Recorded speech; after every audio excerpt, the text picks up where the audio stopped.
দাঁড়িয়ে আছি মাদারীপুর জেলার শিবচর উপজেলার মাতবরচর ইউনিয়নের মাতবরচর হাটের নদীর উত্তর পারে।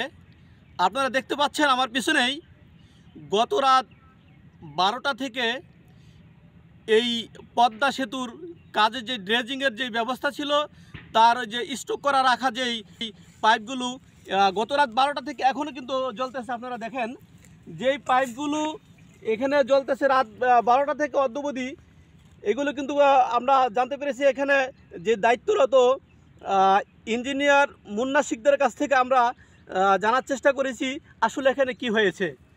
তিনি কিন্তু বলেছেন কে বা কারা এই দুর্বৃত্তরা হয়তো এখানে আগুন জ্বালিয়ে দিয়েছে। তবে এখানে কি কি ছিল সেই সম্পর্কে কিন্তু আমরা তাকে জিজ্ঞেস করেছিলাম। তিনি আমাদের বলেছে এখানে 175টি এইচডিপি পাইপ ছিল, 52টি রাবার পাইপ ছিল, যার বর্তমান মূল্য প্রায় 2.5 কোটি টাকা।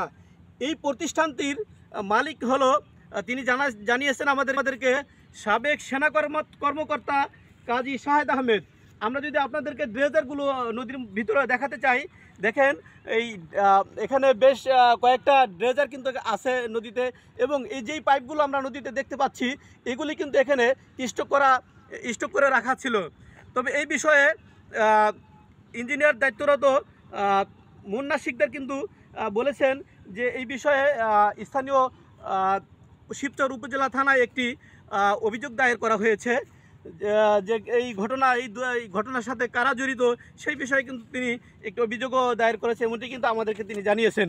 তবে স্থানীয় লোকের সাথে আমরা কথা বলেছি, তারা কিন্তু আমাদেরকে বলেছে এই গত রাত থেকেই যে এই পাইপগুলো যে এইভাবে আগুনে জ্বলছে, তারা কিন্তু অনেক চেষ্টা করেছে অনেক জায়গায় খোঁজখবর দেওয়ার জন্য, কিন্তু এখনও পর্যন্ত কেউ কিন্তু এই ঘটনাস্থল পরিদর্শন করেননি। তবে এত বড় একটা ক্ষতি, প্রায় 2.5 কোটি টাকার সম্পদ এইভাবে নষ্ট হয়ে গেল, এটাই কিন্তু সকলের মনে একটা প্রশ্ন। তবে এমনটাও তারা বলেছেন যে এইভাবে যদি এই মানুষের মালামাল, রাষ্ট্রের মালামাল যদি ধ্বংস হয় তাহলে নিরাপত্তা কোথায় থাকলো। এইভাবে যেন আর কোনো একটা দুর্ঘটনা দুর্বৃত্তরা না ঘটাইতে পারে, এটাই কিন্তু সকলের প্রত্যাশা। এবং অনেকে আবার এমনও কথা বলেছেন যে আসলে এই বিষয়টা খতিয়ে দেখা দরকার যে কারা ঘটিয়ে থাকতে পারে, যে তারা কি নিজেরাই কি এই ঘটনা ঘটিয়েছে কিনা, এমনটাও কিন্তু অনেকে আমাদের কাছে প্রশ্ন করেছেন। তো এই ছিল আমার নিকট পদ্মা সেতুর যেই কাজের ড্রেজিংয়ের পাইপ অগ্নিকাণ্ডে যেই ধ্বংস হয়েছে এই মাতবরচর হাটের